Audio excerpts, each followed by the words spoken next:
رایدرین امریکا را گهاندن که روسیا 28 بالافرین خوین شر لسوریه بجه کریه و نها دست به چاودیری اخاوی والاتی کریه.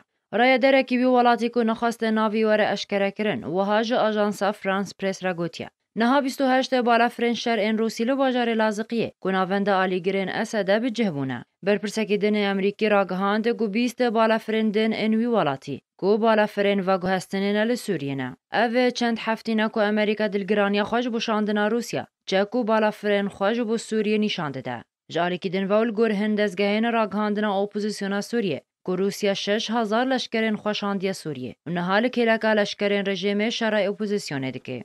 هر لگوروان دزگهان که نهانو تو 5000 لشکرین نخبهین روسی. دست به راهینانه کرنه. که دوالاتا که گرم و که سوریا دا شر بکن. دو جی سروک وزیر اسرائیل بنیامین نتانیاهو را گهاند بو. که ویل گله سروک روسیه ولادیمیر پوتین لسر هفریزیه دناورا لشکرین خواوین روسیه ده لسر شر د سوریه ده لحف کرنه. سروک وزیر اسرائیل بنیامین نتانیاهو د کنگره که روزنامه‌وانی ده لموسکوی گوت. آرمانجا سرداناوی جبو روسیای اوه. گوش اشتیاکی دناورا لشکرین هر دو ولاتان ده چه نبه. و لحف کرنک لسر سوریه چه ببه. تزانین که امریکا و هوالبندن خواه هفپیمانیه که نافدولتی لدیجی داعش پیکانینه. لروسیا نها ندوه هفپیمانیه ده. روسیا بشاندنا چک و دست بکرنا چاودیری آخا سوریه. دخوازه هفپیمانیه که دن آوا بکه. که رژیم اساجی لخوا بگره.